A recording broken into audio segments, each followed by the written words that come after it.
నమస్తే, welcome to Leo. మనతో ఉన్నారు సీనియర్ జర్నలిస్ట్ హేమసుందర్ గారు. సార్ నమస్తే. నమస్తే. ఉస్తాద్ భగత్ సింగ్ హరీష్ శంకర్ డైరెక్షన్లో రాబోతున్నటువంటి ఈ సినిమా ఇప్పటికి ఎన్నోసార్లు బ్రేక్లు అయితే పడింది. సో ఇప్పుడు ఈ సినిమాకి సంబంధించి లేటెస్ట్ అప్డేట్స్ కూడా వచ్చాయి. అయితే ఇప్పుడు దానికి సంబంధించినటువంటి కొంత పిక్స్ కూడా బయటకు వచ్చాయి. సో ఇంత ఫాస్ట్గా చాలా గ్యాప్ వచ్చిన తర్వాత ఇప్పుడు వచ్చేసి చాలా ఫాస్ట్గా సినిమాలు అయితే కంప్లీట్ చేస్తూ వస్తున్నారు.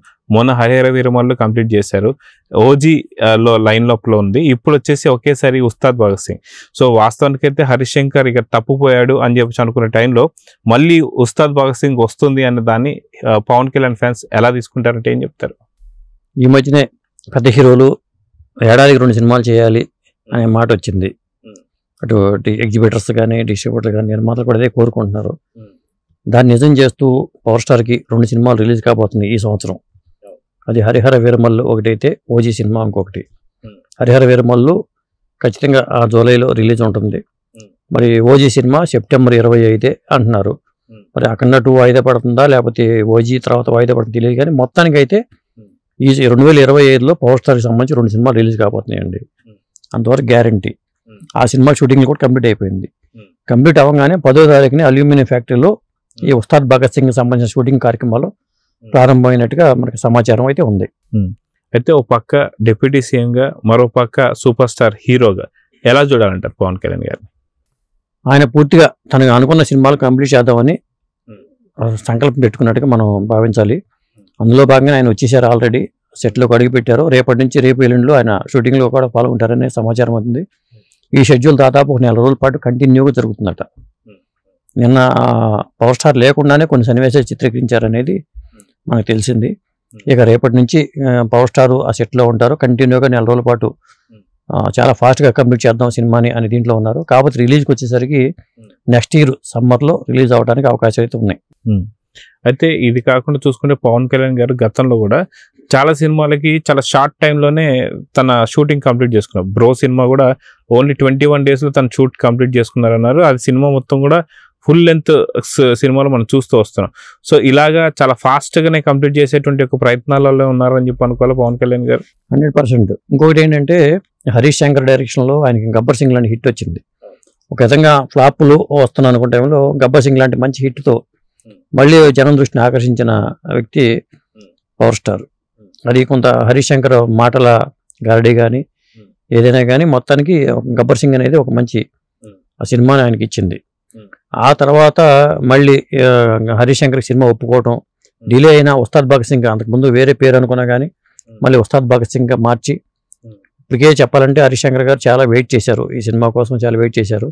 ఇక ఆయన వెయిట్ చేయించడం భావ్యం కాదనుకున్నారు. పైగా తన ఫ్యాన్స్కి సినిమాలు అందించాలి, మనం తప్పదు, 2029 కన్నా 1 సంవత్సరం ముందు ఆయన తగ్గించుకుని చేయాల్సిన సినిమాలన్నీ ఇప్పుడు ఫాస్ట్గా చేసేద్దామని నిర్ణయించుకున్నట్టుగా మనం భావించవచ్చు. అయితే గతంలో ఎవరన్నా ఇలాంటి స్టార్స్ ఉన్నారా? ఒక పక్క సినిమాలు, ఇంకో పక్కన ఏదైతే రాజకీయంలో డిప్యూటీ సీఎంగా అంత పెద్ద హోదాలో ఉన్న వాళ్ళు ఎవరున్నారా అంటే ఏం చెప్తారు? ఆ హోదాలో ఉన్నవాళ్ళు ఎవరూ లేరండి. ఇప్పుడు ఎన్టీ రామారావు గారు కూడా ముఖ్యమంత్రిగా ఉండగా కాకుండా ఆ తర్వాతే ఆయన సినిమాలు చేసుకున్న వాళ్ళు వెళ్ళారు. కానీ వేరే హీరోలు ఎవరో కూడా ఈ తరహాలో చేయలే. ఇప్పుడు ఆయన ఏంటంటే మరి కమిట్ అయిన సినిమా, దీంతో పాటు మరి రామ్ చరణ్తో కూడా ఇంకో సినిమా లైన్లో పెట్టుకున్నారు. అది త్రివిక్రమ్ సినిమాస్ డైరెక్షన్లో మరి బాబాయ్ అబ్బాయి కలిపి చేసే సినిమా. అలా చూసుకున్నప్పుడు మరి దీంతో పాటు ప్యారలల్గా అది కూడా చేసే అవకాశాలు ఉన్నాయి. మొదలు పెట్టారంటే ఇక ఆగడు ఆయన. అదే నిర్ణయించుకున్నట్టుగా బరిలోకి దిగారు ఆయన. ఆ విజువల్స్ కూడా వచ్చినాయి మనకి, కార్లో రావటం, సెట్లోకి రావటం. అల్యూమినియం ఫ్యాక్టరీ, ఆ చిరంజీవి గారి సైరా సినిమా కూడా అక్కడే జరిగింది. చాలా సినిమాలు అక్కడే జరుగుతూ ఉంటాయి. అలాగే రాజమౌళి గారి సినిమాలు కానీ అన్నీ అక్కడ జరుగుతూ ఉంటాయి. అల్యూమినియం ఫ్యాక్టరీలో పెద్ద స్థలం అది. ఇప్పుడు ఈ సినిమా షూటింగ్ పార్ట్ అక్కడే జరుగుతుంది. తర్వాత ఏమైనా లొకేషన్స్ మార్చి ఒకవేళ అమరావతిలో అటు ఏమైనా పెట్టుకుంటారని తెలియదు, కానీ మొత్తానికైతే ఇక్కడ చాలా వరకు కంప్లీట్ చేసే ఆలోచనలో ఉన్నారు. సో ఒక పక్క హరిహర వీరమల్లు, మరో పక్క ఓజీ, మరొక పక్క ఇప్పుడు ఉస్తాద్ భగత్ సింగ్.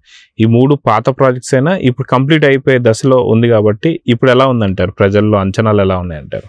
ఇవన్నీ కమిట్ అయిన సినిమాలేనండి. ముందు కమిట్ అయిన సినిమాలు ప్రారంభించి కొత్త ప్రాజెక్ట్ ఏదైనా అంటే ఆయన నిర్మాతగా మారి చేస్తున్నారు త్రివిక్రమ్ సినిమాస్ డైరెక్షన్లో అనేది వార్త వచ్చింది.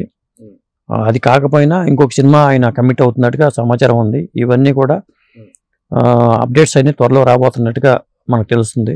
ప్రధానంగా ఏంటంటే సెప్టెంబర్ 2వ తారీఖున ఆయన బర్త్డే సందర్భంగా కూడా కొత్త కమిట్మెంట్స్ ఏమైనా ఉంటే అవి కూడా చేసేస్తారు. 2028 కల్లా ఆయన సినిమాలు పూర్తి చేసుకుని మళ్ళీ రాజకీయాల మీద పూర్తిగా ఫోకస్ పెట్టే అవకాశం అయితే ఎక్కువగా ఉంది. అందుకోసమే మరి ఉస్తాద్ భగత్ సింగ్లో డైలాగులు ప్యాటర్న్లో కానీ వీటిలో ఇప్పుడు ఆయన ఉప ముఖ్యమంత్రిగా ఉన్నారు కాబట్టి కొంత మార్చమన్నారని, క్యారెక్టరైజేషన్లో కానీ కొన్ని మార్పులు చేర్పులు చేయమన్నారని, దానికి తగ్గట్టుగా హరిశంకర్ గారు మార్పులు చేశారని మనకు తెలుస్తుందండి.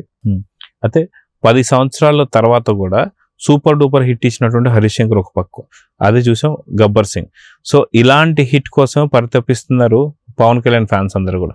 సో మళ్ళీ అలాంటి భారీ స్థాయి హిట్ రాబోతుంది, ఎందుకంటే అక్కడ కూడా పోలీస్ ఆఫీసర్, ఇక్కడ కూడా పోలీస్ ఆఫీసర్. సో ఖచ్చితంగా ఎలా ఉండబోతుంది, సో అంచనాలు ఎలా ఉన్నాయి అంటే ఏం చెప్తారు? అంటే ఇక్కడ వేరియేషన్స్ ఉన్నాయి. ఆయన రాబోయే సినిమాలన్నీ కంటే వీరమల్లు వచ్చేసరికి ఒక డాకు, ఎందుకంటే మొఘలుల కాలం నాటి కథాంశంతో వస్తున్న సినిమాగా, చారిత్రక నేపథ్యం ఉన్న సినిమాగా హరిహర వీరమల్లు అని చెప్పాలి. మరి ఆ తర్వాత వచ్చే సినిమా గ్యాంగ్స్టర్ సినిమా ఓజీ, అది గ్యాంగ్స్టర్ సినిమా. ఇది మరి పోలీస్ ఆఫీసరు. మరి హరిహర వీరమల్లు పార్ట్ 2 కూడా చేయాలి. అది ఎప్పుడు చేస్తారో, ఏ సినిమా తర్వాత చేస్తారో అనే దాని మీద క్లారిటీ అయితే లేదండి. సో ఓవరాల్గా సినిమాకి సంబంధించి రిలీజ్ మీరు అన్నట్టు నెక్స్ట్ ఇయర్ సమ్మర్లోనే ఉండబోతుంది అంటారా, లేదా ముందుకొచ్చి చాలా త్వరగా షూటింగ్ కంప్లీట్ చేసుకొని సంక్రాంతికి వచ్చే అవకాశాలు ఉన్నాయంటారా? సంక్రాంతికి అయితే రాదండి, కాకపోతే చాలా ఫాస్ట్గా కంప్లీట్ అయ్యే అవకాశాలు ఎక్కువ ఉన్నాయి. ఎందుకంటే ఇక ఆయన బరిలో దిగారంటే ఫాస్ట్గా కంప్లీట్ చేసి ఒక కొత్త రికార్డు నెలకొల్పాలి. ఇప్పుడు విమర్శలు వస్తున్నాయి, హీరోలు 2 ఏళ్ళకి 3 ఏళ్ళకి సినిమాలు చేస్తున్నారు. ఆయన మరి ఫాస్ట్గా 3 సినిమాలు కంప్లీట్ చేశారు. ఇప్పుడు చెప్పాలంటే ఓ పక్క Harihara Veeramallu balance shooting complete చేశారు, ఇంకో పక్క ఓజీ షూటింగ్ కంప్లీట్ చేశారు, మరి ఇప్పుడు దీంట్లో దిగారు. అంటే చాలా ఫాస్ట్గా చేసేస్తున్నారు. ఇది మన హీరోలు, కొత్త యువ హీరోలు కూడా కావాల్సింది ఇదే. సో పూర్తిగా ఇప్పుడున్నటువంటి యువ హీరోలు కావచ్చు, మిగతా వాళ్ళు కావచ్చు, పవన్ కళ్యాణ్ చూసి నేర్చుకోవాల్సిన చాలా ఉందని చెప్పి అనుకోవచ్చు అంటారా? అంటే ఆయన ఇప్పుడు విమర్శలకి సమాధానం చెప్పడానికే ముందు, ఎందుకంటే ఆయన సినిమాని అడ్డుకోవడానికి చాలా ప్రయత్నాలు జరిగినాయని ఒక సమాచారం.